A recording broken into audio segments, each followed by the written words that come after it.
Bapak Ibu hadirin jamaah rahimakumullah, mengapa di situ dikatakan wayatafakkaruna? Jenengan iku ben dikongkon mikir, angen-angen atine, munculnya satu kesadaran bahwasanya semua itu semata-mata karena Allah. Kalau sudah di sini maka tinggal kita mengasah terus sampai ke ainul basyirah, sampai pada dimana kita itu sudah lepas keakuan diri kita. Kalau keakuan diri kita sudah lepas, maka disitulah masuk dalam satu iman atau satu tauhid yang murni. Apa? Inni wajjahtu wajhiya lilladzi fataras samawati wal ardo.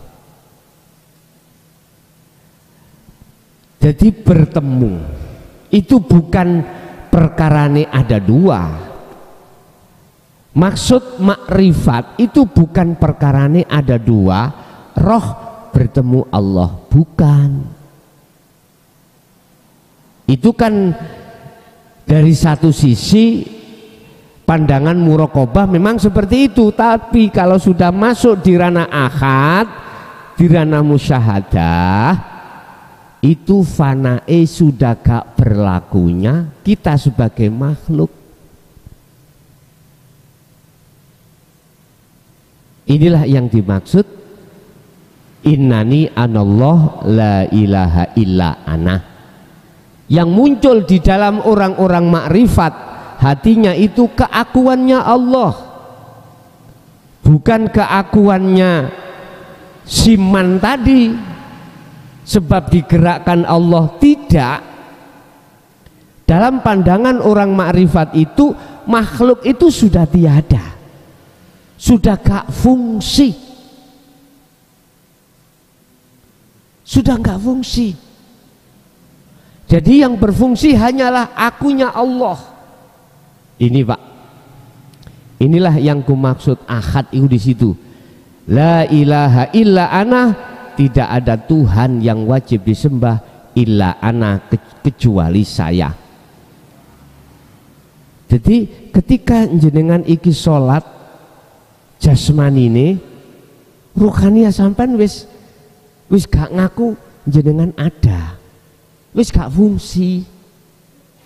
Jadi yang terjadi di dalam hati sampean keakuannya Allah, bukan keakuannya siapa-siapa sudah. Nah, disinilah rentannya gesekan dengan hukum syariah, sehingga golongan-golongan syariah mengatakan itu ajaran yang sesat. Ini sehingga ditutupi oleh Allah biar tidak ada secara fisik gesekan atau situasi yang tidak kondusif. Cukup hanya ada di dalam hatimu, jangan dikeluarkan. Ini sudah akad sudah. Kalau kita bicara akad musyahadah ya seperti ini. Bagaimana mungkin jenengan kalih kula niku bisa dikatakan sholat lawong jenengan iki wis gak ono. Dalam diri sampean itu sudah tidak berfungsi, alias seperti yang tidur itu siapa namanya? Buddha di Bejijong itu Pak, patung. Ya seperti itu sudah. Berarti manfaat itu datangnya dari Allah, mudarat itu datangnya hanya juga dari Allah. Bun. Rabbana ma khalaqta hadza batilan. Duh Gusti, jenengan nyiptakake perkara apa iku kabeh iku manfaat. Gak ada yang tidak manfaat. Artinya apa Pak? Itu bisa panjenengan jadikan sebagai tafakur untuk bertemu Allah. Subhanaka fakina adzabannar, maha suci Allah, jagalah kami dari siksa api neraka. Artinya apa Pak? Ketika jenengan bertafakur niku, nafsu niku ngalang-alangi Pak. Nafsu tidak akan ridho terhadap anak putu Adam jikalau kembali kepada Allah. Imannya pada Allah nggak akan ridho. Bagaimana caranya Adam dan anak putu Adam tersesat di jalan nafsu? Itu nafsu. Lah jalannya nafsu yang bagaimana? Wa yastakhibunal hayata dunya alal akhirah. Membikin hatimu itu nggak sadar tentang Allah. Membikin hati sampean itu ada iman bahwasanya munculnya mudorot atau manfaat itu datangnya dari makhluk. Ini nafsu mengajarkan ini. Dia nggak akan ridho kalau jenengan kali kula niki ruhaniyah itu imannya kembali kepada Allah. Wa yatafakkarun, ketika jenengan tafakur selalu dihalang-halangi. Itulah nafsu karakter. Sebab kalau hati sampean sudah ditanamkan iman terhadap selain Allah, atau kata lain, kalau hati sampean sudah ditarik oleh nafsu biar bercinta selain Allah, maka alal akhirah ngalahake, lali otomatis datang Allah. Ini karepe nafsu membikin kita seperti ini. Makanya kita harus sungguh matur suwun sangat datang Gusti Allah sebelum kita terjebak. Sebelum kita sampai pada akhir hayat, kita sudah dikembalikan oleh Allah dalam iman yang sebenar-benarnya. Millata Ibrahim hanifa wa ma ana minal musyrikin. Wa qala aidan inni wajjahtu wajhiya lilladzi fataras samawati wal arda hanifa wa ma ana minal musyrikin. Kata Nabi Ibrahim, aku sudah tidak tergolongan orang yang menyekutukan Allah. Wa ma ana minal musyrikin. Saya tidak termasuk golongan orang yang menyekutukan Allah. Nah, letaknya mana? Beliau tidak dikatakan orang yang menyekutukan Allah, baik syirik khafi maupun jali. Letaknya ini wajah tuwaj. Ya, kalau hati sudah imannya menghadapnya ruh itu terhadap wajah Allah. Mana ketika jenengan sholat hati sampai bergemuruh, tidak mengakui jenengan yang melakukan, tapi Allah. Lewat proses jenengan bisanya gerak sebab digerakkan Allah, bisanya rukuk dirukukkan Allah, sehingga apa yang timbul dari jenengan itu tidak dari jenengan tapi dari Allah. Lama kelamaan jenengan akan fana, hilang, tinggal af'alullah, geraknya gerai Allah, maksudnya Allah, keakuan dalam hati jenengan, keakuan Allah itu akan berlaku di situ. Akhirnya keakuan jenengan iki wis gak fungsi. Yes. Bapak Ibu hadirin, itulah mungkin terkait zikir ini, zikir apa yang bisa dilakukan di setiap sikon atau tempat, keadaan jenengan walaupun mengandung hadas besar pun diperbolehkan, dan miturut pandangan hakikat bahkan wajib. Walaupun keadaan jenengan iki hadas besar, wanita dalam keadaan haid, ruhaniyah sampean harus sadar zikir yang dimaksud disitulah yang diperbolehkan. Oke, kita masuk pada sesi tanya jawab atau dialog. Barangkali ada yang perlu ditanyakan, monggo kami persilahkan.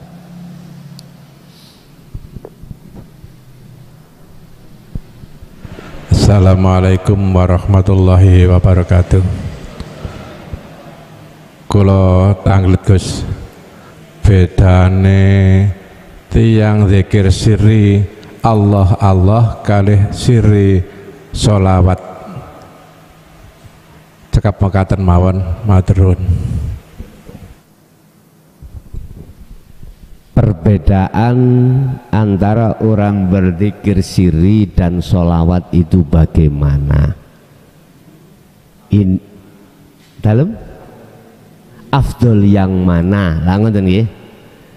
Kalau ini saya pandang dari sisi hakikat ruhaniyah, semuanya sama manakala sama-sama disertakan sirul asrar. Sama. Mana yang mudah untuk bisa sampai pada Allah, mana? Amaliyah mana yang menurut hati jenengan iki mudah untuk bertemu Allah, yang mana? Status antara sholawat dengan dzikir siri tadi sama manakala sama-sama disertai sirul asrar. Wong tujuannya amaliyah sedoyo kan bertemu Allah, bukan bertemu selain Allah. Tinggal kita sholawat itu mau ingin bertemu siapa? Bolehlah Pak jenengan rindu terhadap sosok junjungan kita Rasulullah Muhammad, ya boleh. Tapi jangan kau sampaikan kerinduanmu terhadap Allah untuk bertemu. Udah aku tanya, derajat tingkatannya Rasulullah Muhammad dengan Allah dhuwur pundi? Ya jelas toh, dhuwur Allah. Makanya saya katakan silahkan kita rindu ingin berjumpa Rasulullah, itu hak kita masing-masing. Tapi kalau boleh saya kasih nasihat, jangan kau sampingkan rindumu terhadap Allah. Jelas kalau dzikir posisinya secara umum ingin berjumpa pada Allah. Kalau sholawat ingin berjumpa terhadap Kanjeng Rasul atau kita ingin mendapatkan satu syafaat. Lah ini Bapak Ibu boleh saya katakan laksana kendaraan. Silakan kendaraan ini jenengan numpang ning sholawat monggo, numpang ning dzikir siri monggo, dan ini akan bisa jumpa pada Allah manakala jenengan sertakan sirul asrar. Jikalau pertanyaan lebih afdol mana sholawat dengan dzikir, kantun ngeten mawon jawab kula. Kantun niat kita bagaimana? Kalau kita niatnya memang pengen untuk bertemu Rasulullah, otomatis gandengane sholawat. Nek jenengan pengen bertemu Allah, berarti ya dzikir. Tapi dzikir ini tidak akan bisa membuat jenengan liko bertemu Allah manakala tidak jenengan sertakan sirul asrar. Hanya itu. Jadi bukan maksud percuma kita terus ati dzikir Allah Allah, enggak. Itu loh, tidak akan bisa bertemu kita likok terhadap Allah tatkala di dalam dzikir sir itu tidak kita sertai sirul asrornya. Ini makanya kalau boleh saya nasihat, silakan berzikir sir satu hari 20.000, tapi tolong tujuan jenengan kali kula kan ketika dzikir suluk itu untuk ketemu Allah. Sirul asrori sampai katut kepisan. Bapak Ibu, itulah jawaban lebih afdol mana, lebih afdol sholawat kalau niat kita memang bertemu terhadap kanjeng Nabi. Kantun melihat niatnya itu kita kemana. Kalau niat kita itu ingin berjumpa pada Allah, saya jawab kedua-duanya boleh sama manakala disertakan sirul asror. Tapi jikalau tidak, kedua-duanya tidak akan membuahkan hasil kita untuk berjumpa pada Allah. Begitu. Nggih. Ada tambahan? Monggo.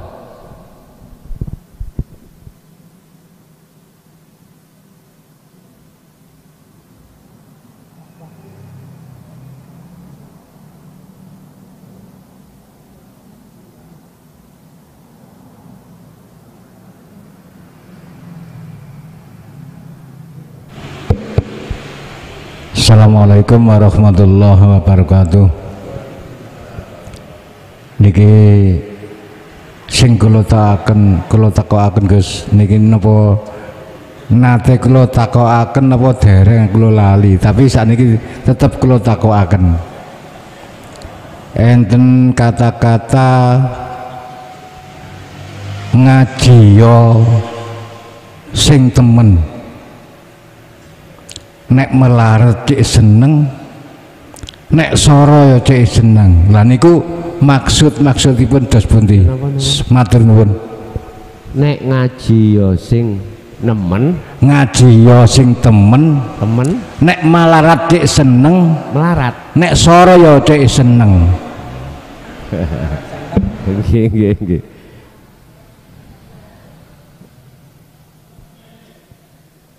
Ini memang pernah ditanyakan, cuman nggak ada masalah, tak jawab.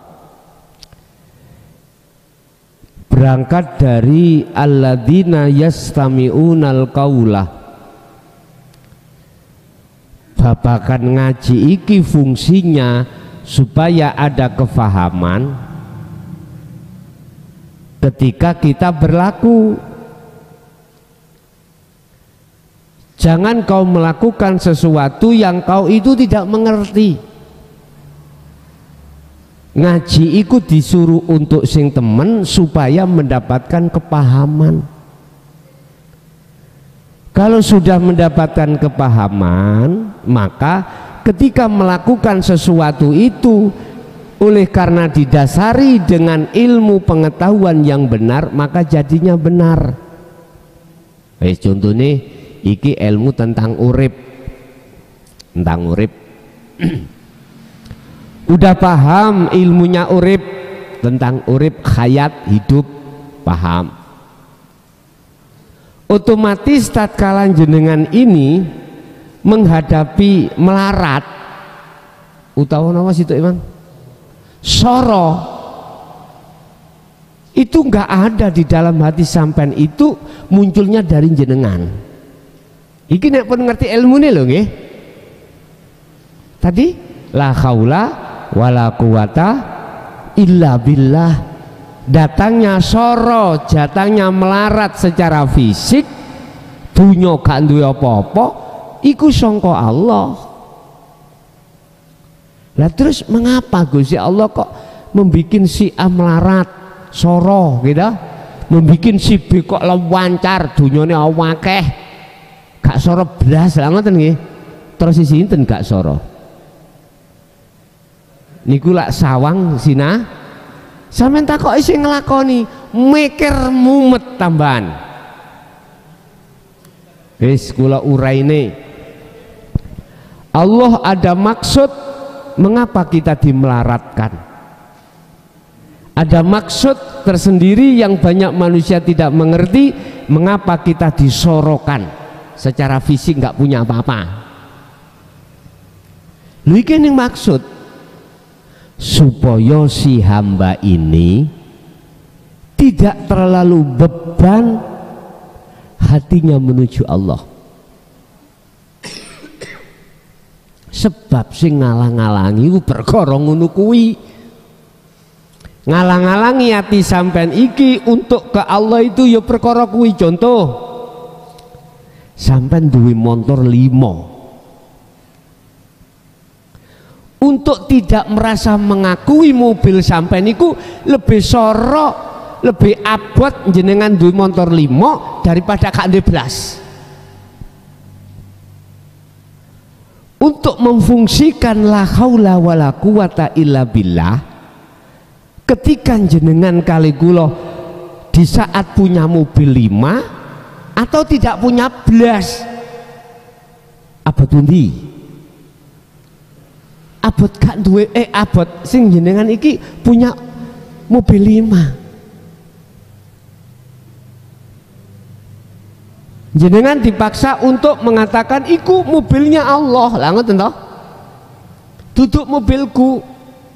Itu lo lebih berat jenengan iku memang betul-betul secara fisik duwe mobil daripada jenengan itu merasa tidak punya mobil, faktanya lahirnya tidak punya. Paham maksud kula? Iku Allah meletakkan kita miskin dan soro, itu semata-mata ada maksud Allah supaya kita itu tidak terlalu besar beban penghalang ruhaniyah untuk betul-betul kembali kepada Allah. Loh, dari arah sinilah Pak bisa disimpulkan abot soro wong sing duwe mobil 5 katimbang wong sing gak duwe balas. Sampai ngen-ngen kalih manah lho Pak, ojo di ngen-ngen sampai akal. Nek ngen-ngen kita ngen-ngene di akal, jawabannya mesti kebalik. Ya justru sing soro iki sing gak duwe. Lah ngoten nggih. Wong sengsara iki gak enak, wong gak duwe iku gak enak. Lah aku duwe B5 nyawantai. Turu sak turu ya streambet. Lah jenengan wong gak duwe galar bayang Pak, tangi turu ngecap galar wong klosone gak duwe saking gak duwene. Wong bayang kuwi dikei tangga. Lah ya coba. Mereka karena memakai akal.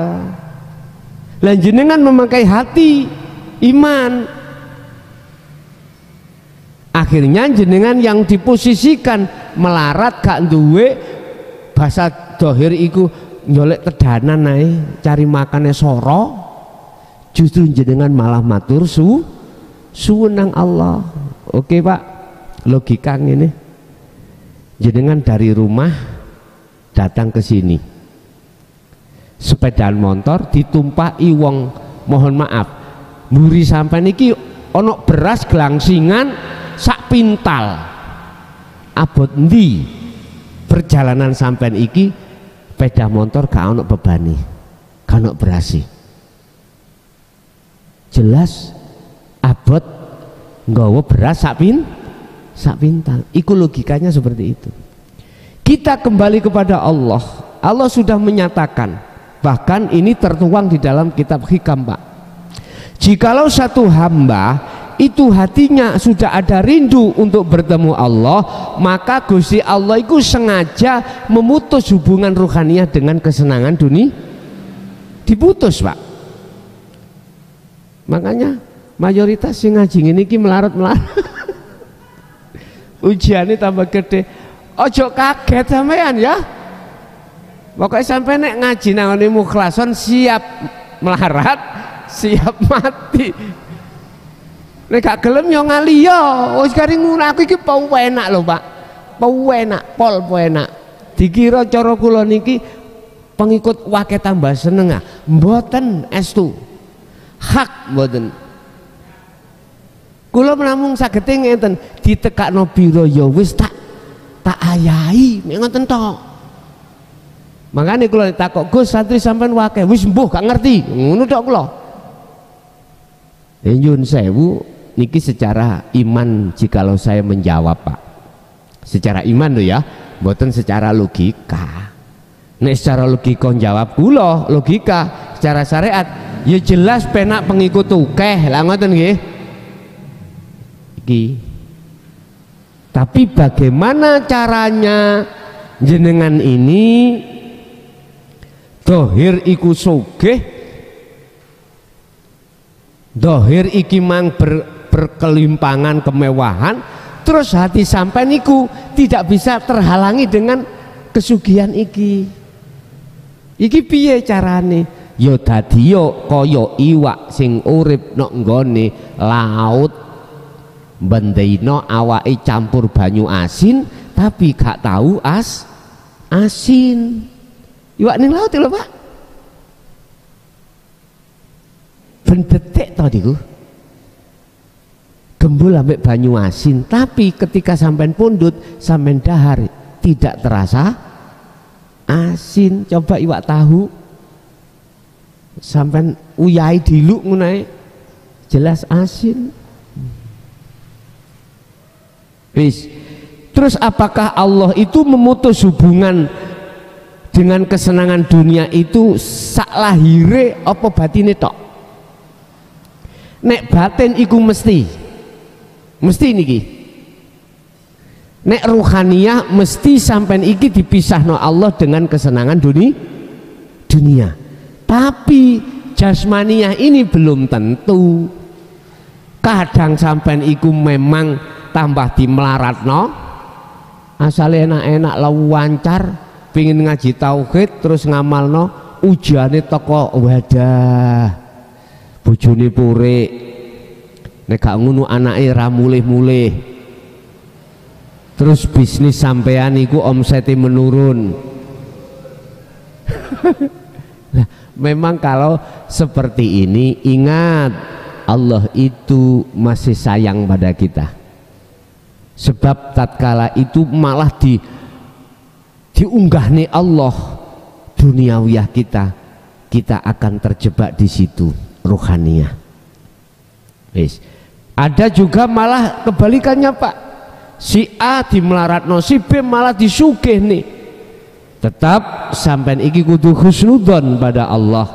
Allah membuat keputusan seperti itu. Ingatlah, Allah punya kehendak.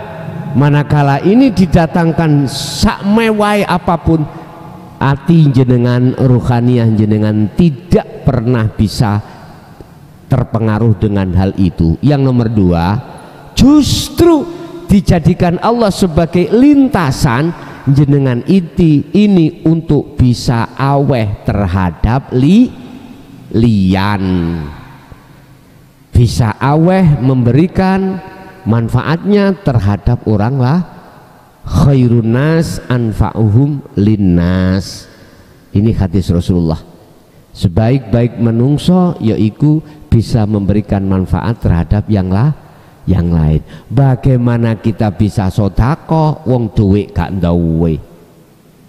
Bagaimana kita bisa aweh kalau uang tidak Lah ketika kita itu diposisikan melarat, kan bisa aweh lewat pikiran, aweh lewat tenaga yang berupa gotong royong. Segala cara apapun bisa dilakukan untuk memberikan manfaat terhadap orang lain. Lebih-lebih ruhaniyah kita hanya untuk Allah Subhanahu wa ta'ala. Nggih, ada lagi?